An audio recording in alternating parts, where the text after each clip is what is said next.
It is raining, so sorry about any noise in the background. Chapter 19. Bobby looked at me and Fish. She'd seen and heard everything. I knew it, she said, setting her burger baskets down on the desk and backing up a few feet toward the door. I knew there was something mental about you. Will's never going to believe this.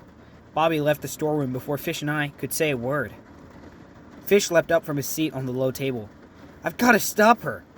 There's nothing you can do, Fish, I said, jumping up from the sofa to grab my brother's arm, to keep him from doing something stupid. But there was no need. Fish halted dead in his tracks, staring at the little television on top of the filing cabinet. I followed his gaze and inhaled sharply.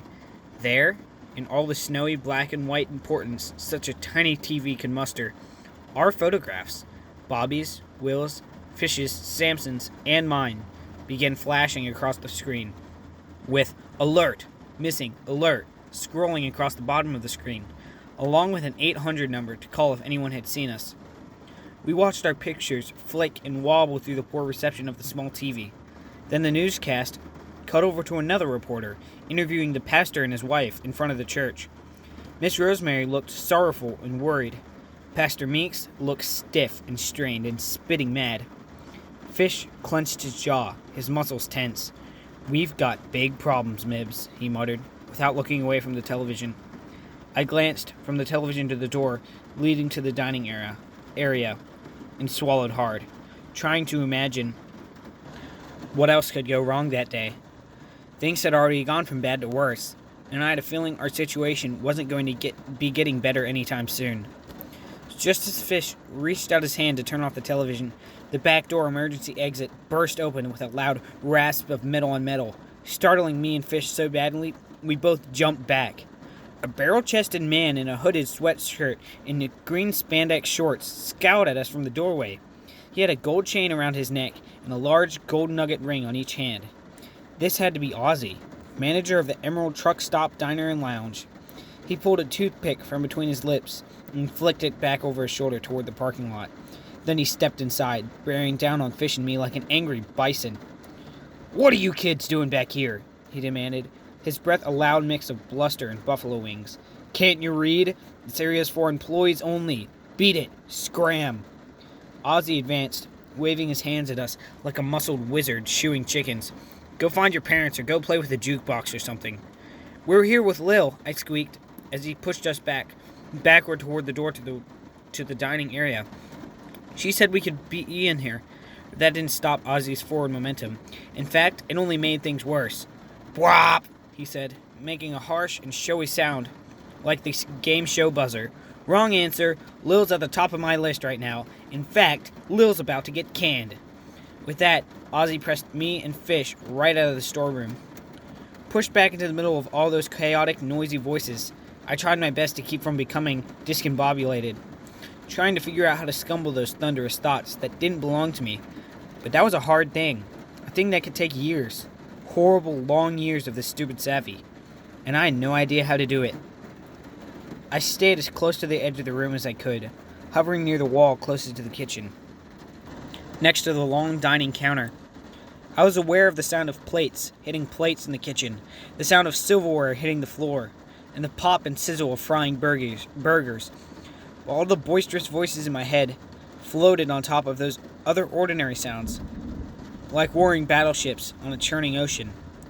I couldn't tell if the room was spinning or if I was, and the scene that followed flew by me like a series of snapshots set to the jingle-jangle jumble of other people's thoughts and feelings. When Ozzy entered the dining room, Lil was behind the counter with 3 pies lined up in front of her, putting the first slice into the banana cream with a long, wedged-shaped pie knife. Lester sat near her on the round stool, biting into a thick burger and spilling yellow mustard onto his twisted tie. "Bobby's with Will Jr. over by the jukebox," I heard Fish say into my ear. Looking toward the corner of the room, I saw Bobby talking to Will and pointing our way. "She's telling him everything," said Fish darkly. I noticed Will looking back and forth from his sister to me, but at that point, my head hurt too much to care about his reaction. And by then, Ozzy had started yelling again. Ozzy stepped over to Lil, picking up the banana cream pie and taking the knife out of her hands. That's it for you, Lil, Ozzy said, waving the pie knife covered in whipped cream through the air. As he spoke, gesturing wildly and hitting Lester on the head with a stray slice of banana. You've tried my patience too far. You may be a decent waitress when you manage to get yourself here on time, but I've had it. This is the last time you show up late, and the last time you slice pie at the Emerald Truck Stop Diner. But Ozzy, Lil started to protest. I want you out of here right now, Lil Kittley. Kitely, shouted Ozzy in his spandex shorts, obviously enjoying the sound of his own voice, and the attention it brought him from the red-haired waitress. By now, everyone in the diner had stopped talking and turned to watch the scene unfolding between Ozzy and Lil. Even the song on the jukebox ended, as if it too were listening in. Lester dropped his hamburger and slowly wiped the banana from his thinning hair.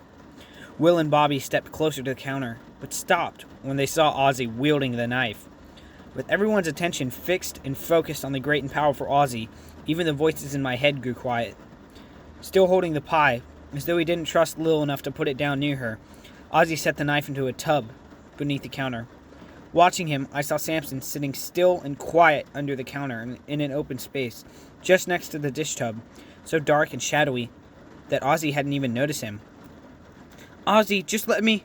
Lil tried to speak again. Bwop! Ozzy made the same annoying game show noise, cutting Lil off. You lose, Lil! Ozzy turned, holding the pie in his left hand. With his right hand, he opened the cash register. He pulled out a wad of bills and made a production out of throwing the money at Lil, who for all the world looked like she might melt away into a flood of tears, should she lose control and let the dam burst. There, said Ozzy, as the bills fell to the floor at Lil's big feet. You can pick up your consolation prize. That should cover your last paycheck. I could see the red-haired waitress smirk as Lil, with all the dignity she could muster, bent down to pick the money up off the floor. It would have been better for everyone if Ozzy had managed to maintain a little more restraint. When Ozzy started laughing, cruelest cruel at poor Lil, who, now down on the floor, picking up her final pay, the real unbridled brouhaha began. Mister, said Lester, slamming his fist against the counter as his twitch worked his shoulder up and down like one of the pistons inside the engine of his bus.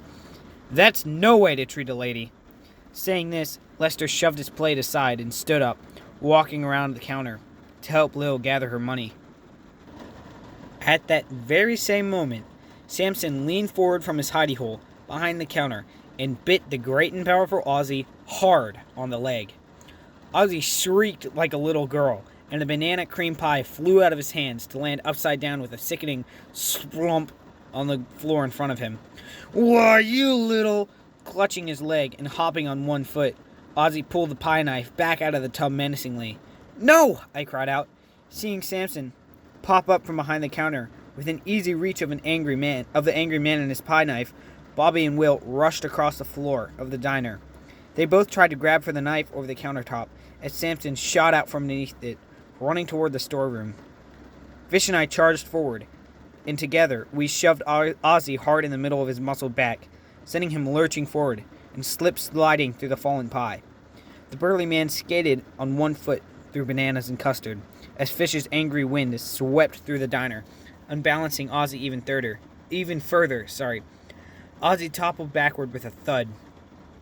The red-haired waitress screamed, and customers rose to their feet, unsure if they should help, or even whose side they should be on if they did. Let's get out of here, Bobby shouted, sprinting around the counter to help Lil and Lester collect the rest of the money.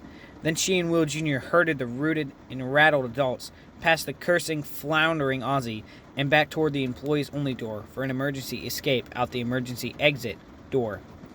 Fish and I wasted no time in following.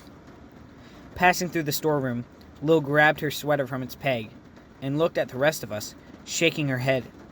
Her face was red, and she had pie on her big white shoes.